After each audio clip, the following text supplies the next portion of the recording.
What is up, everybody? Strong Lead Hook and Grizzy, back at it again with Path of Exile 2, and first Berserker Kazan. Now we're gonna do something a little different for you guys tonight.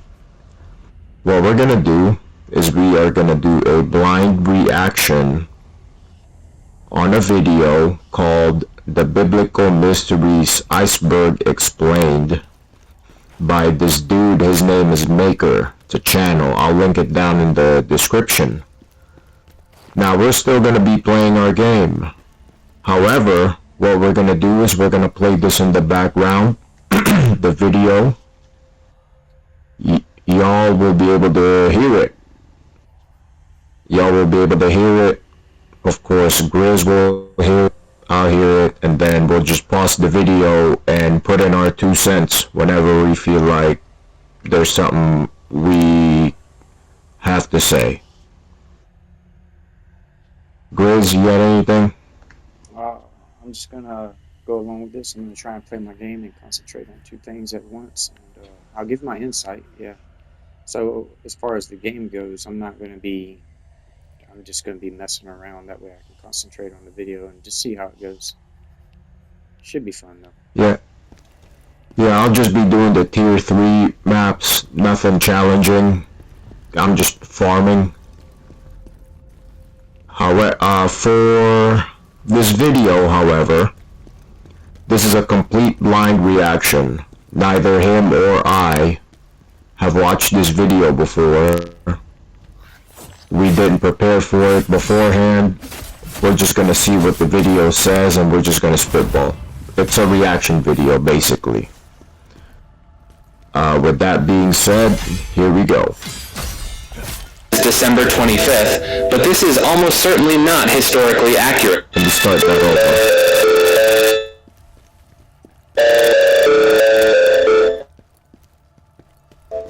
over. When Jesus was born. The traditional date for Jesus' birth is December 25th, but this is almost certainly not historically accurate. Biblical scholars and historians have long debated the actual timing of Jesus' birth, with evidence pointing to a different season altogether. The Gospel of Luke mentions shepherds watching their flocks by night when angels announced Jesus' birth, which would be unusual in the cold Judean winter months. Shepherds typically kept their flocks in the fields from spring to early fall. Another clue comes from the Roman census that brought Mary and Joseph to Bethlehem. These administrative events were usually conducted in warmer months when travel was easier, not during winter when roads could be difficult or impassable. Based on astronomical calculations, the Star of Bethlehem that guided the wise men might have been a conjunction of planets or other celestial event. Some researchers have identified possible astronomical phenomena occurring in either spring or fall of various years between 7 and 2 BCE. The December date actually emerged centuries later when early Christians appropriated the popular Roman festival of Saturnalia and winter solstice celebrations. This helped Christianity spread by aligning with existing cultural practices rather than challenging them. Most biblical scholars today place Jesus' birth sometime between 6 and 4 BCE, likely in spring or autumn, though the exact month and day remain unknown. This earlier date than our calendar suggests comes... Yeah, so... You can... Yeah, the exact day is unknown, the exact month, but we know... Actually, I don't want to say it's unknown because... I want to say, according to the Jewish calendar, the month that he was born was at the beginning of the Jewish year. Now I don't know where that would be on the Jewish calendar. I want to say it's around springtime.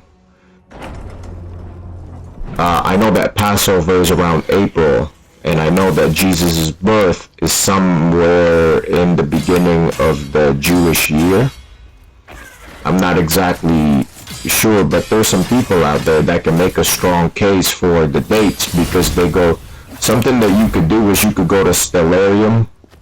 It's like an astronomy website where you can see the constellations and it goes all the way back for like thousands and thousands of years.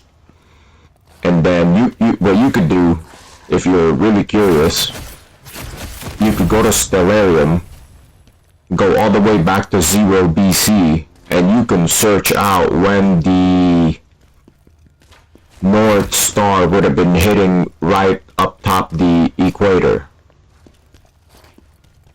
I don't know if it's we know that there was that Star of Bethlehem and the North Star. You can go to Stellarium, go to 0 BC, somewhere, give yourself like a window of 4 BCE to about 10 AD or so, and then look to see when the North Star was hitting above the equator.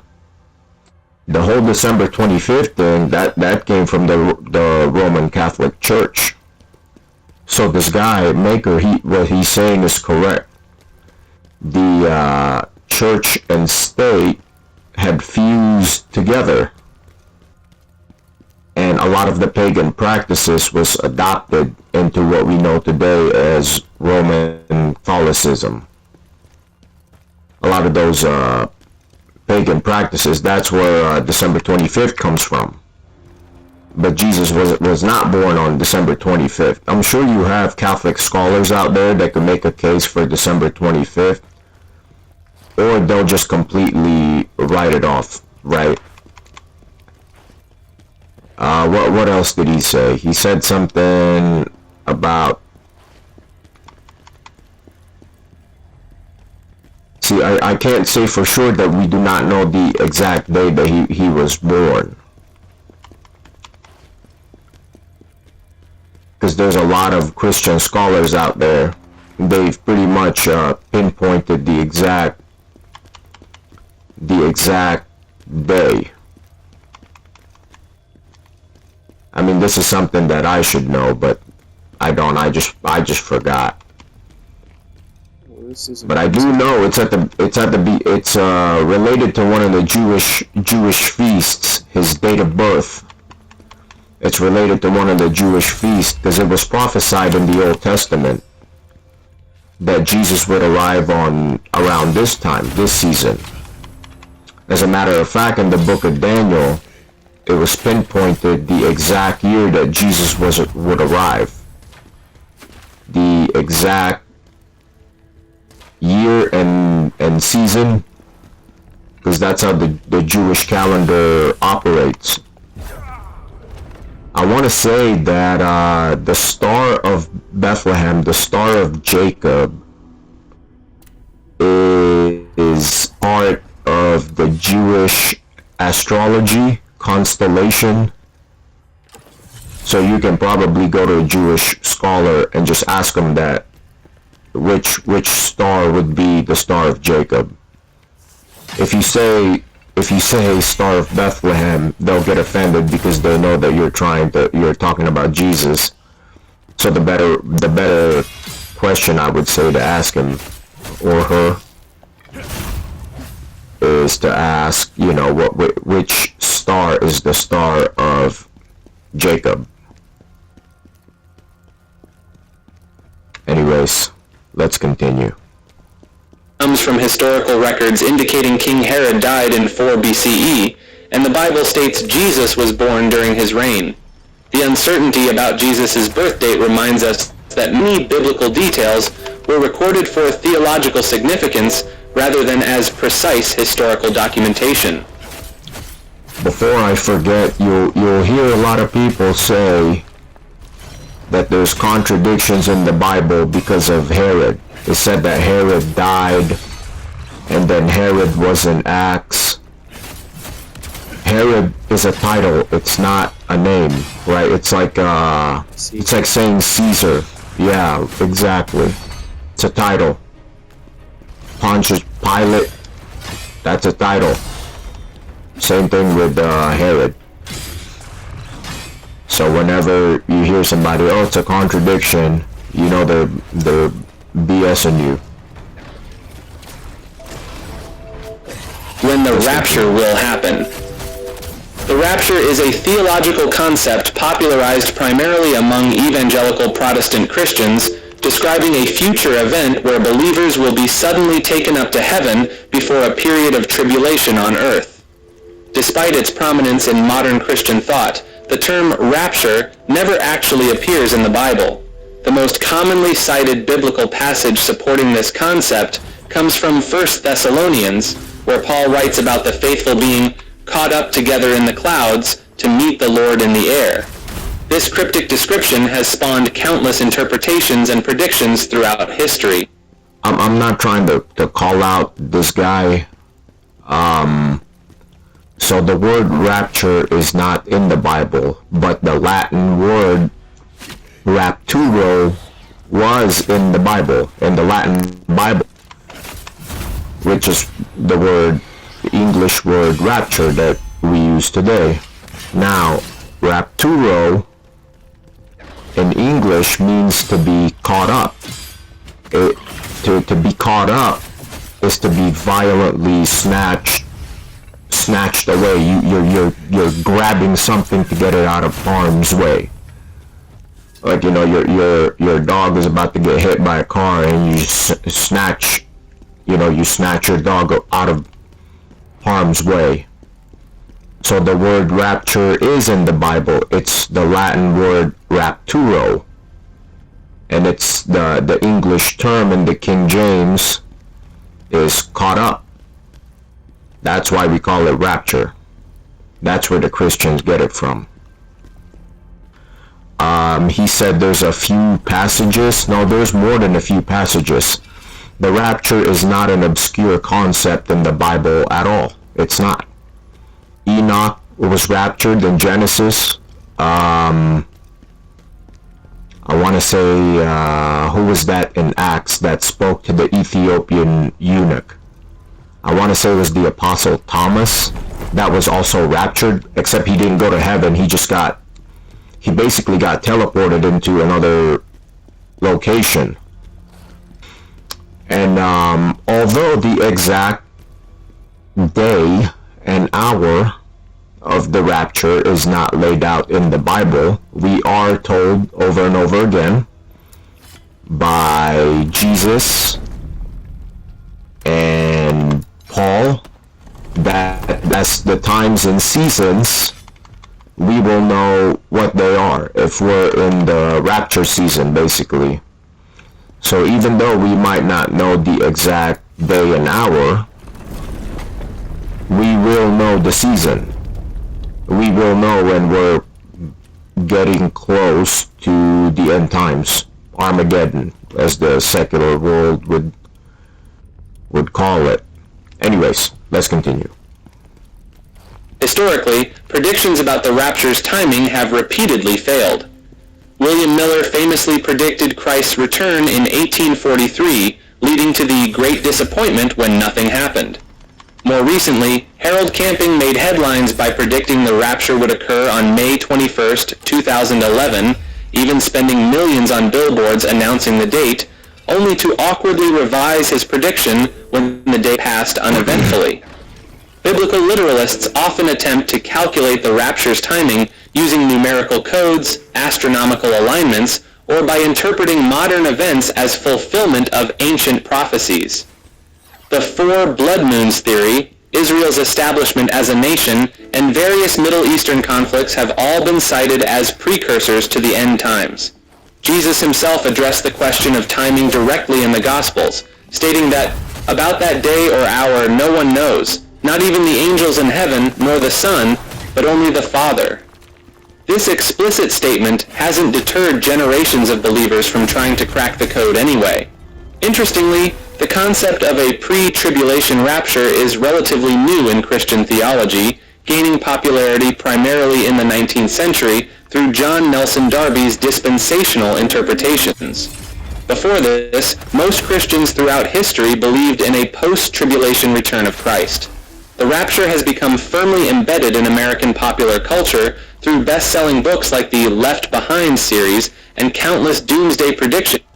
A lot of these guys, so he brought up Harold Camping and some other person, I can't remember the name, and the Left Behind series, what's his name, Timothy McVeigh, none of these guys were born again Christians. None of these guys were saved. Okay, Harold Camping, Tim McVeigh was a Mormon. Okay, so a lot of these guys were just, I'll go out on a limb and say they're just grifters. And no, you don't want to be date setting.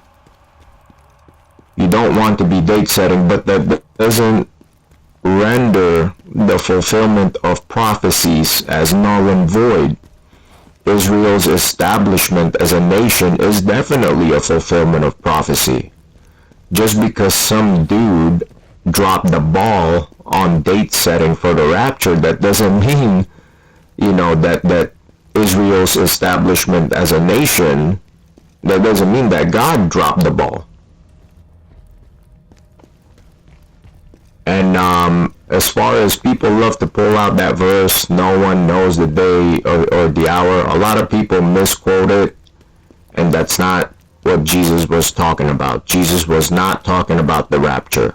He was not talking about the rapture. Go to the King James, and you'll see that what Jesus was talking about was the earth and the heavens passing away. He said something along the lines of, the earth and the heavens will pass away, but of that day and hour no man knoweth, no man knows. He's talking about the heavens and the earth passing away when God will hit the hard reset button. The tribulation is a reset button, but the new heavens and new earth, that's a hard reset, where God literally burns the entire universe. He deletes three-dimensional reality and puts us in an entirely new universe. The new earth, new universe. Outer space will not look like the way you see it today. What you see today is the remnants of the war between Lucifer and God. Lucifer rebelled, went to war against God and his angels, and in the process of that war, because of that war, the entire universe was destroyed. That's why scientists, astronomers, they cannot find a single planet that sustains life currently, but they will find planets just like Mars that used to sustain life. They'll find desolate planets like Mars that had the potential for life, right? Mars currently does not have the potential for life, but it had the potential for life. Why is that? Well, because the universe was inhabited before Adam and Eve, which Lucifer was like a high-ranking guy. He was like the prime minister. He rebels against God. He takes a third of the angels. They rebel.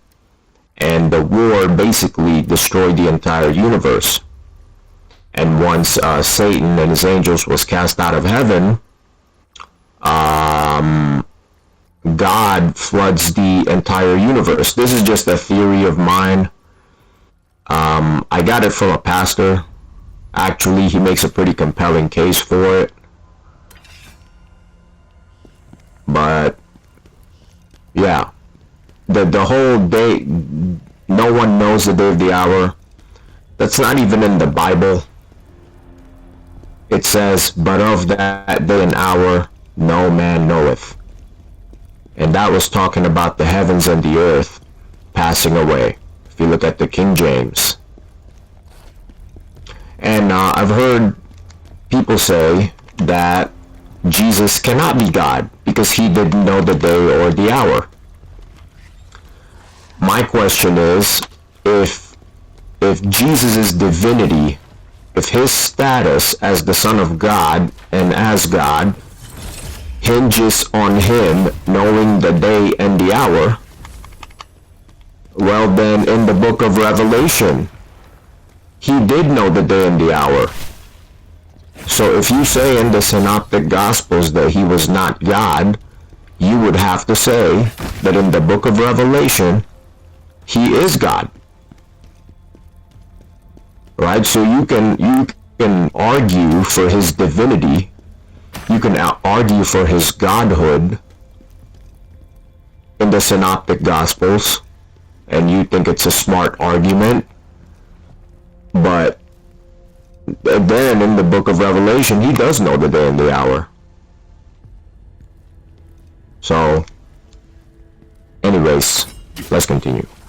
That have kept late night talk show hosts well supplied with monologue material for decades. Theological scholars point out that focusing excessively on predicting the rapture often contradicts the Bible's emphasis on faithful living in the present. Ark of Noah location. The final resting place of Noah's Ark has been one of history's most enduring archaeological mysteries. According to the biblical account in Genesis, after the Great Flood receded, the Ark came to rest upon the mountains of Ararat, a region in what is now eastern Turkey. Mount Ararat itself, a dormant volcanic mountain standing over 16,000 feet tall, has been the traditional focus of Ark searches since at least the 4th century. Several expeditions have claimed evidence of a large wooden structure preserved in ice near the summit, though none have produced definitive proof that archaeologists widely accept. A competing location is the nearby formation called Darupanar, discovered in 1959 after aerial photographs revealed a boat-shaped object approximately 530 feet long, suspiciously close to the biblical dimensions of the Ark. Some researchers believe geological processes formed this structure naturally, while others maintain it contains petrified wood from the original vessel. Iranian sites have also drawn attention, particularly Mount Sabalon and Mount Suleiman, where local traditions speak of the Ark's landing. These alternative locations align with some interpretations that the Ark may have landed in the mountains of Urartu, an ancient kingdom that encompassed parts of Armenia, Turkey, and Iran. Even more surprising locations have been proposed, including Ethiopia's highlands, where the Ethiopian Orthodox Church claims to house remnants of the Ark, and China's Mount Ararat North, where researchers claim to find ancient wooden structures in the 2000s. The search for Noah's Ark remains hampered by political instability in the region, extreme weather conditions, and the fact that wood exposed to the elements for thousands of years would likely have decomposed unless preserved under extraordinary circumstances. Some scholars suggest we should look for stone anchors rather than wooden remains, as these would have survived the millennia more reliably. Perhaps the most honest assessment came from a veteran Ark hunter who, after 50 years of searching, admitted, "Finding Noah's Ark is like trying to locate a specific splinter in a lumber mill that's been operating for 4,000 years." Yet the quest continues, fueled by the tantalizing possibility that physical evidence of one of humanity's oldest stories might still exist. Ark of the Covenant location. The Ark of the Covenant, a gold-covered wooden chest containing the 10 Commandments, disappeared from biblical record around 586 BCE when Babylonian forces destroyed Jerusalem's first temple. Its whereabouts have remained one of history's greatest religious mysteries. One persistent theory claims the Ark resides in Ethiopia.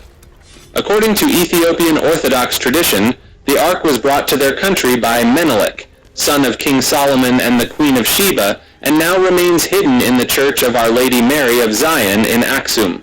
A single guardian monk watches over it, and no one else is permitted to see this sacred relic. Jerusalem itself offers several possibilities. Some scholars believe the Ark never left the Temple Mount, either hidden in secret tunnels beneath the temple or buried somewhere on the sacred plateau. Israeli archaeologists have long sought permission to excavate under the Dome of the Rock, but political and religious sensitivities have prevented such exploration.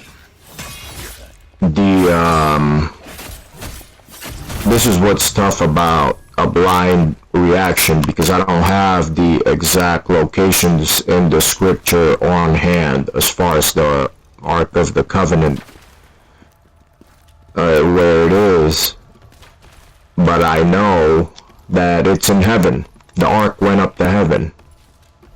It's not down here on the earth. you might have pale imitations of the ark. You know, you had some people back then when the Israelites were at war with the other nations of that time. I'm sure you had those other nations faking the Ark of the Covenant, right? They'd come up with a fake one and, you know, do psychological warfare and misdirection.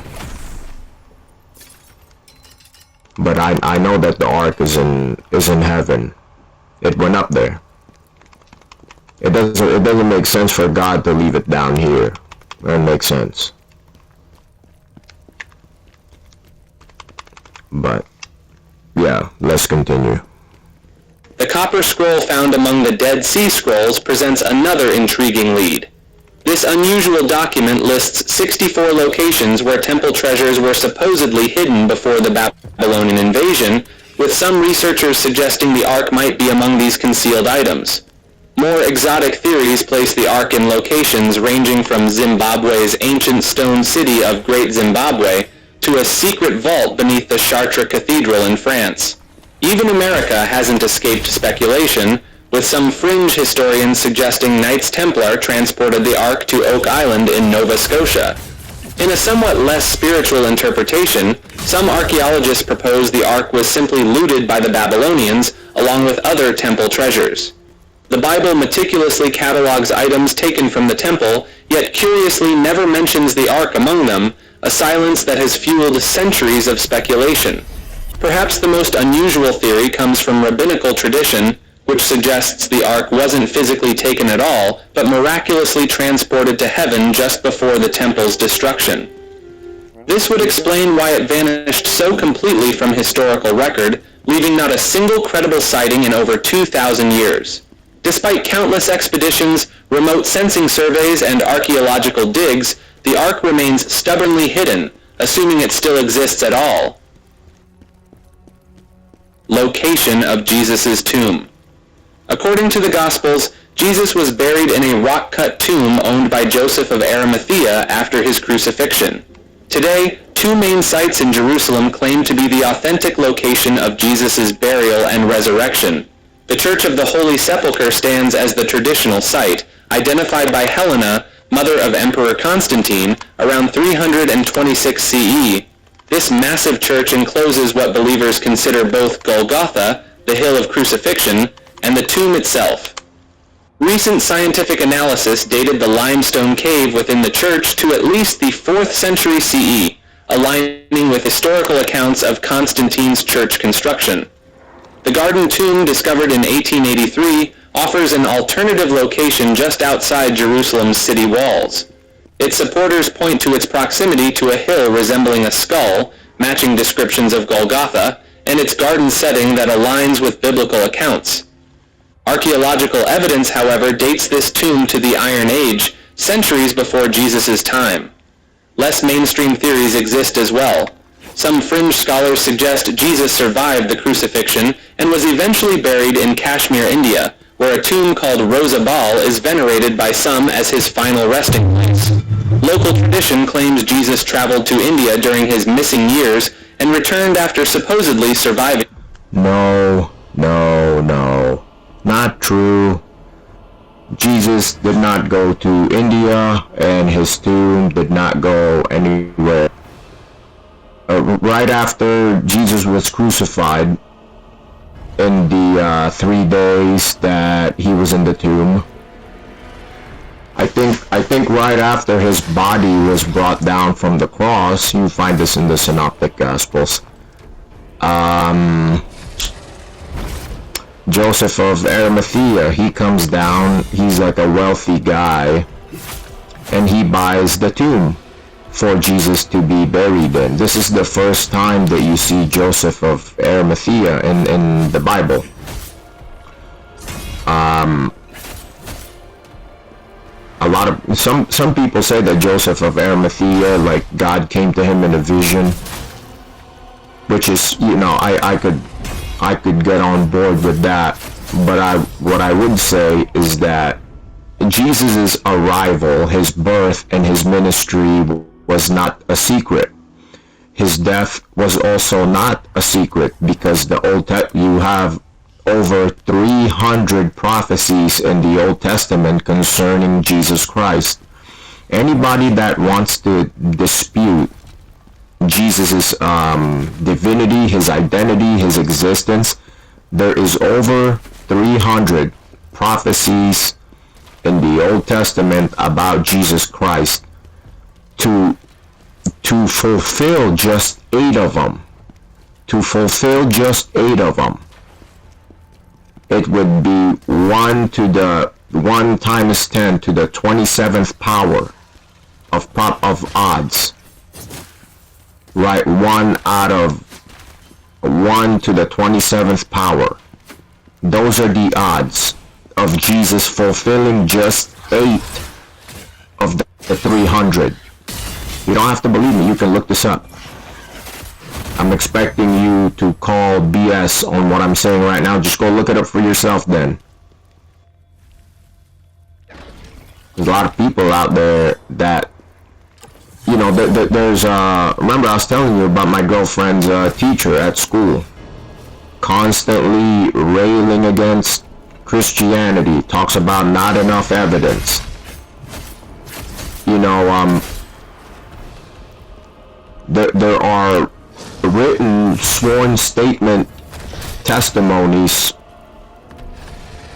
from that time that's archaeologically verified. See, on one hand, the atheists want to use carbon dating to prove their points, but when we find archaeological evidence and we use carbon dating, then all of a sudden they want to scratch their asses and be, oh no, man. And but anyways, I don't want to get off track. Joseph of Arimathea, he bought the tomb. Jesus was buried and then rose again on the 3rd day. There's no India. One of the apostles went to India to spread the gospel, and he got stabbed like 30 times. I don't know which one it is. I want to say maybe it was Thomas, but I don't know. But no, Jesus, they knew who Jesus was, right? He was the local carpenter in his neighborhood. So no, he did not go to India. That's nonsense. That's some Gnostic nonsense. That's what the Gnostics like to say, you know, Jesus went to India. Some of the New Age people will say that Jesus went to India. No, go read the Bible. The people there knew who Jesus was. And Jesus even said a prophet has no honor in his own country. He's saying, like, you know, if you're a prophet, where you were raised in, where you grew up in, where you lived in, the people there will not recognize you as a legitimate prophet, of God, because they've known you their whole lives, right? That's the human condition, the human, you know, a very human reaction. You know, at 1 minute you're just a normal person going on about your business, then God calls you to do something mighty, and then all of a sudden you're doing all these mighty things, and then the people where you grew up and where you live in, they're having a hard time buying what you're selling, because, well, isn't this, they said that the people were saying, isn't this the carpenter, Mary and Joseph's son? You know, they couldn't believe that this was the same Jesus, the carpenter from Bethlehem, you know, the carpenter from Galilee. And Galilee is like a ghetto. You know, it would be considered a ghetto. One of the, who was it, Nicodemus, he said, can anything good come out of Nazareth? Can anything good come out of Nazareth? Because Nazareth and Galilee are like places of ill repute, so to speak. But I try not to go off on tangents, but Grizz, you got anything? I was listening, going back all the way to the Christmas holiday. So I don't know much about when Jesus was born. I know scholars say it couldn't have been in December because it would have been too cold to have a baby out in the desert. But Yeah, and if you look up the Christmas holiday, you can do, and that's when we celebrate Christmas, is on the 25th of December.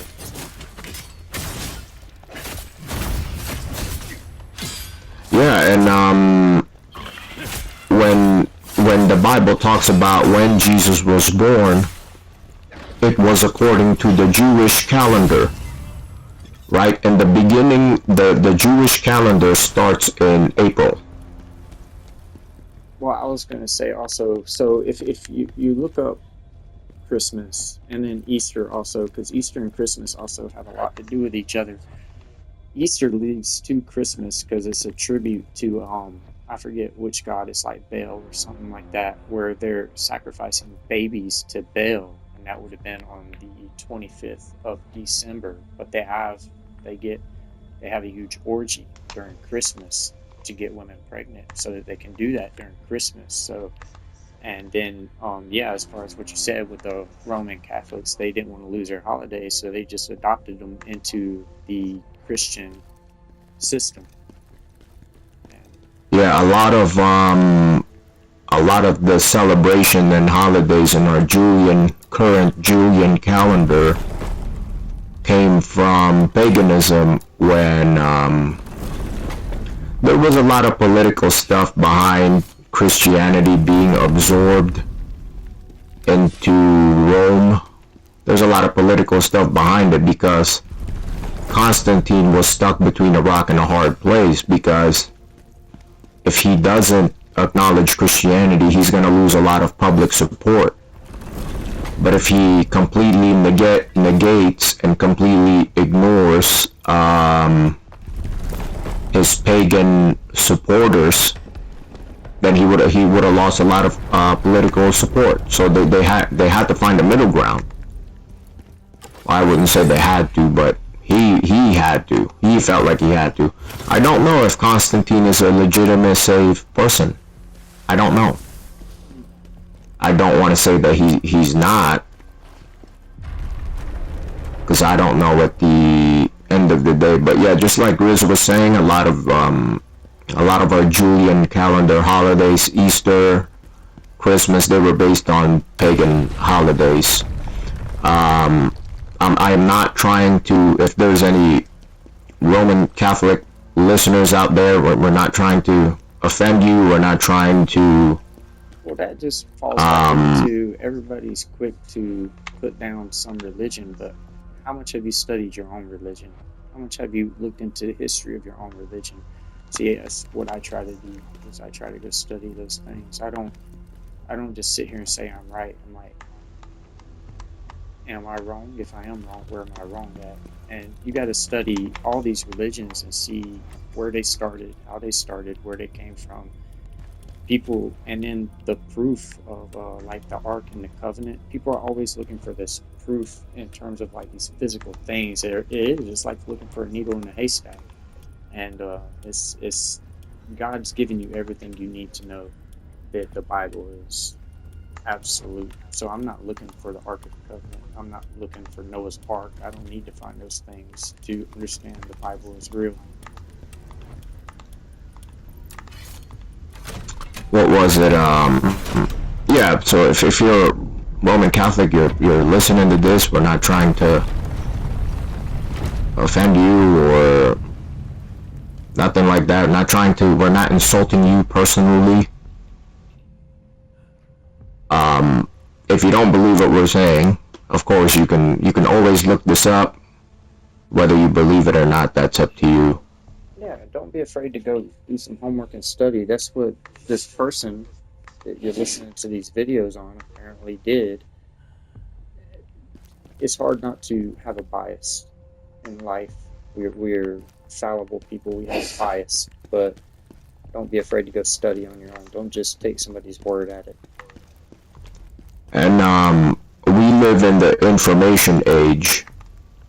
I'm sure that most people, they do their homework, they do their studying. So it will really fall back on what you're choosing to believe, right? What are you're still going to have to make a choice, because Roman Catholicism, atheism, all of these other religions, you could make a case for them. You can back them up. You can go in the Bible and provide evidence for legitimacy for your religion, barring any sort of extreme exceptions like the flying spaghetti monster or the Jedi, you know. Of course not. Put some common sense around it. But for most of these religions, a lot of the men that started them, a lot of the people that started them were crafty and intelligent and well-learned scholars. I don't know if Muhammad was a scholar, but yeah, so it'd fall back on what you're choosing to believe. What are you going to believe? You know, what is your conscience telling you? What is your heart? What's your heart telling you? You know? Now, I'm not saying you can't celebrate Christmas. Go ahead and celebrate it. You like to have barbecues on Easter? Of course. Absolutely. Spend time with your family. Give them gifts. Be generous to them. You know? I have seen the other end of the extreme where people did not want to celebrate, myself included, did not want to celebrate Christmas because I just didn't want to spend money. You know, I was just being, I just didn't want to have to buy gifts. But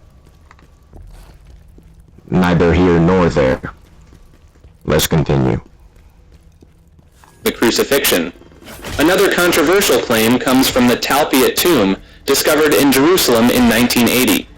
This family tomb contained ossuaries with inscriptions including Jesus, son of Joseph, Mary, and other names associated with Jesus' family. Statistical analysis of these name combinations has sparked heated debate about whether this represents the actual family tomb of Jesus of Nazareth. The Sudarium of Oviedo in Spain adds another layer to the mystery. This blood-stained cloth purportedly wrapped around Jesus' head in the tomb has blood patterns that some researchers claim match those on the Shroud of Turin.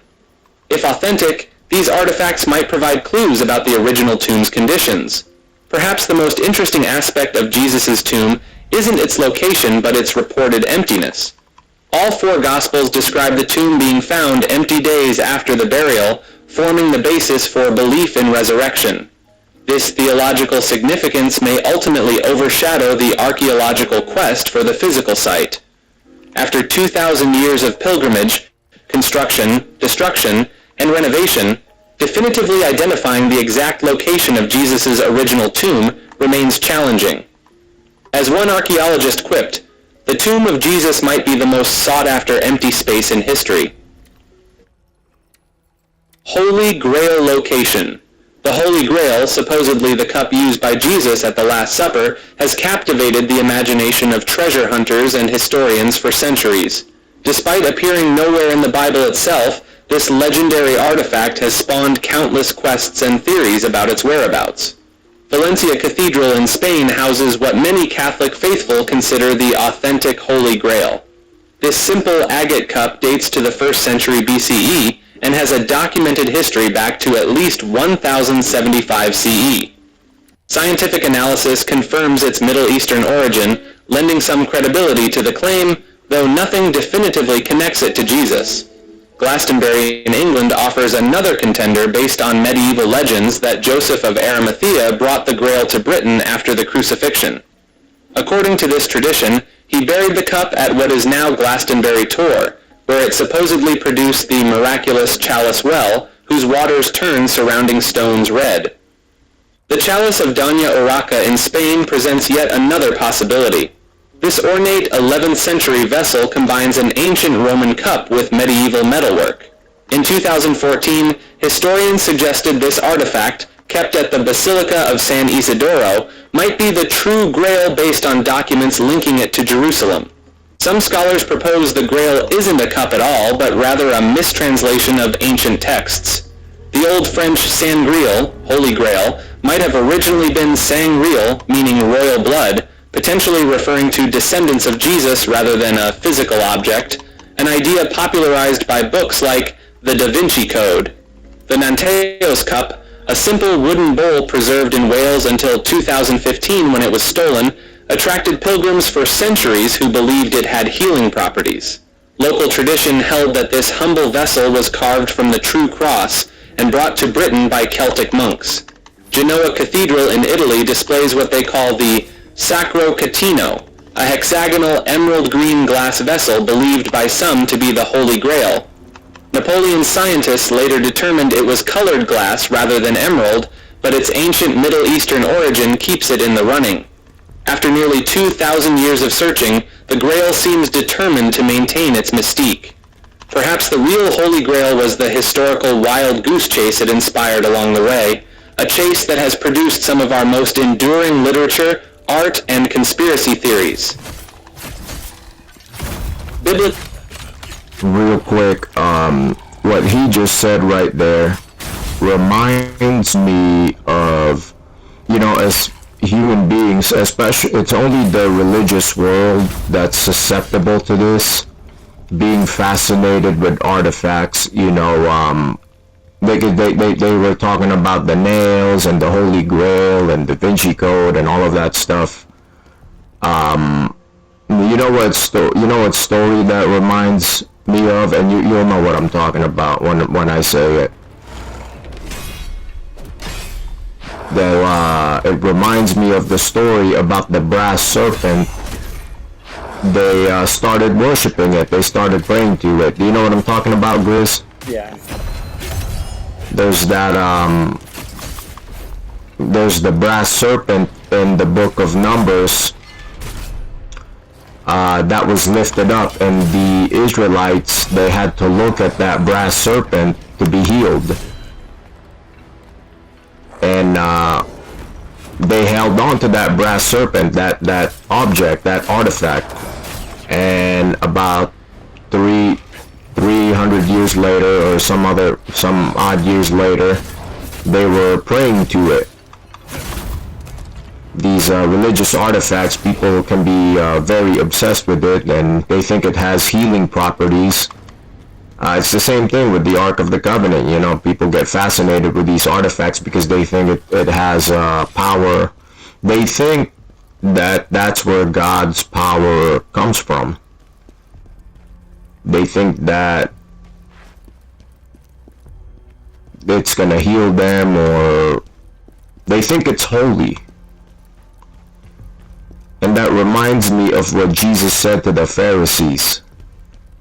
He said, is it the gift that sanctifies the altar, or is it the altar that sanctifies the gift? And what Jesus was talking about is the altar is a representation of God's work, of God's power, God's ability to cleanse and to declare things as holy and righteous. The gift, man's gift, has no value until God cleanses it and makes it clean. So it's not the nails on the cross, it's not the Shroud of Turin or the Holy Grail. Those in and of themselves are just objects. They're just inanimate objects. There's nothing behind them. There's nothing behind them. It's God that sanctifies us, that washes us. He's the one that makes us holy. He's the one that heals us of our sickness or affliction or whatever you're beset by, whatever's weighing you down. It's not religious artifacts that's going to help you get through whatever it is you're trying to get through. But let's continue. Yeah, don't get caught up in...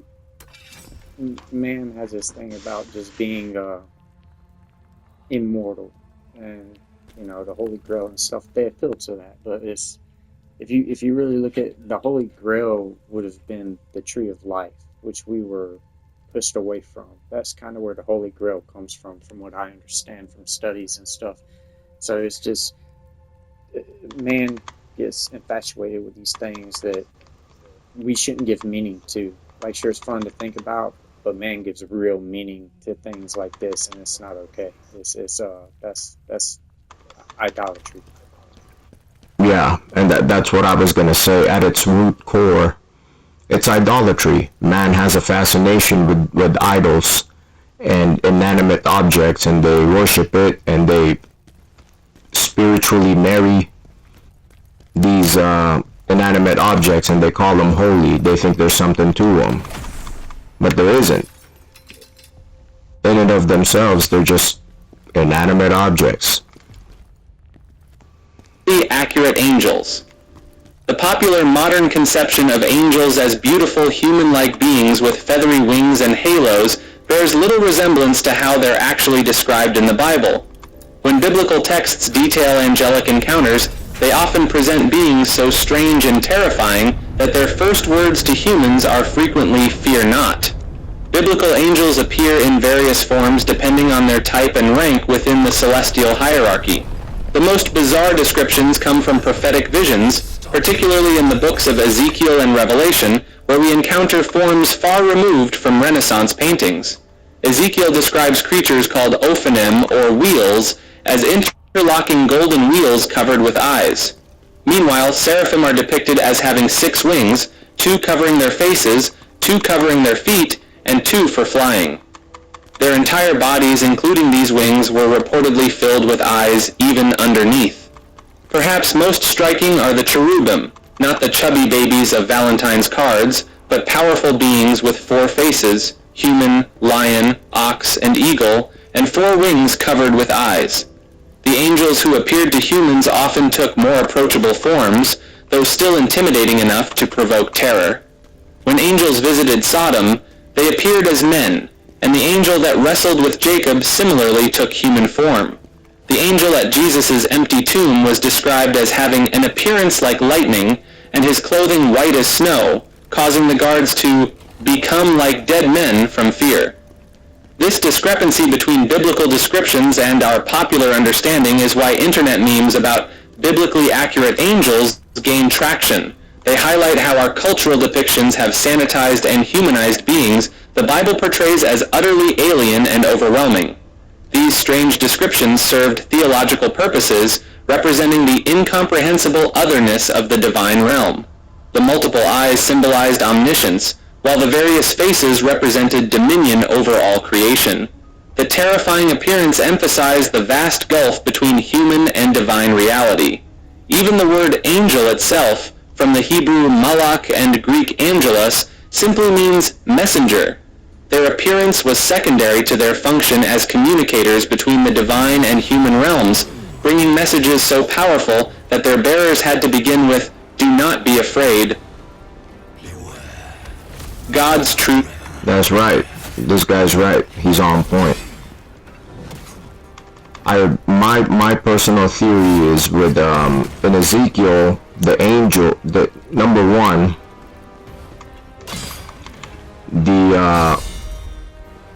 the spiritual realm is a higher form of reality than our 3-dimensional reality. So I'm gonna go out on a limb and say that angels and other heavenly creatures, heavenly beings, are multi-dimensional. They're like 4th-dimensional creatures. That's why when you're reading Ezekiel, the angel in that book, you can't really make sense of what Ezekiel is saying. You see artist renditions and people try to make sense of it, and they can't articulate one part of what they're reading without negating the other parts.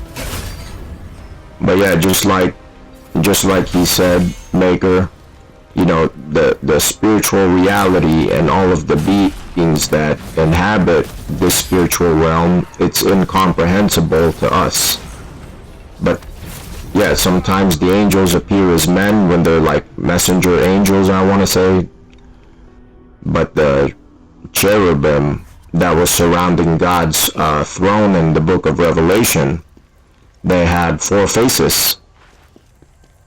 And I want to say in Ezekiel, it says that whenever they needed they didn't need to turn and walk forward, so that they're moving in like their movements were outside of three-dimensional space. Like, you know, if I walk in a certain direction, I would have to turn to that direction and walk there, but it didn't seem that way in Ezekiel. They can go in any direction without having a turn. That's how Ezekiel was attempting to describe this phenomena. But anyways, we got about 5 minutes left. Grizz, oh no, he's fighting somebody right now. It's all good. So we're about 17 minutes in. There's gonna be other parts to this video. This is just the first of many parts. I'm gonna try to not interject with the next videos. I'm just gonna let it go. I'm just gonna let it ride, and I'm not gonna say anything, or we're not gonna say anything unless there's something very valuable that we need to say. But yeah, for the most part, this guy Maker, he did his homework. Yeah, no complaints here. The rest of the video is probably gonna be like this, well researched, pretty faithful to scripture. He's not quoting Bible verses. Anybody can quote Bible verses, by the way. You shouldn't be, if you're listening to this and you're a baby Christian and somebody starts quoting Bible verses at you, you shouldn't be impressed. You can do the same thing to your phone. Pull out your phone and Google it.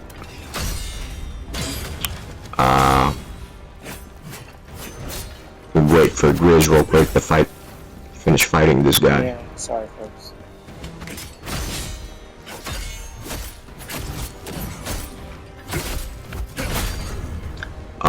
Let us know what you thought about what we did here. This is like our version of reaction videos.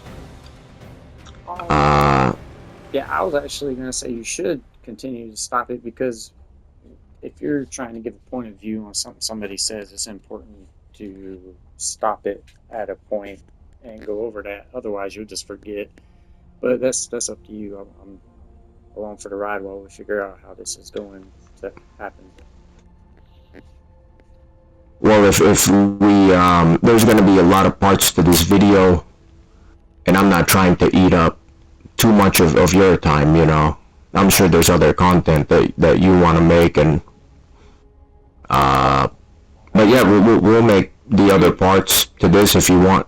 Anytime you give a study on something, which is what this is too, right? Like it's some's opinion based, but this is all factual, supposed to be all factual evidence.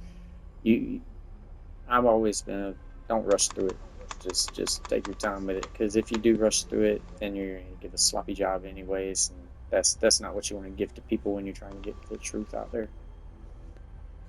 There you have it, folks. We're gonna continue, and let us know what you think down below.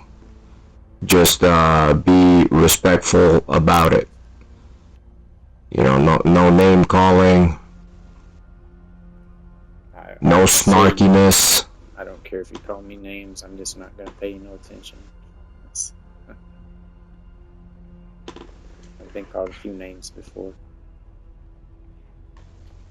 We'll probably keep doing this kind of format. We don't. When I see the other reaction videos and people got their faces on there and their facial expressions, and they're providing their input, you know, you're not really listening. We don't want you to just look at our face. We want you to listen to what we're actually saying,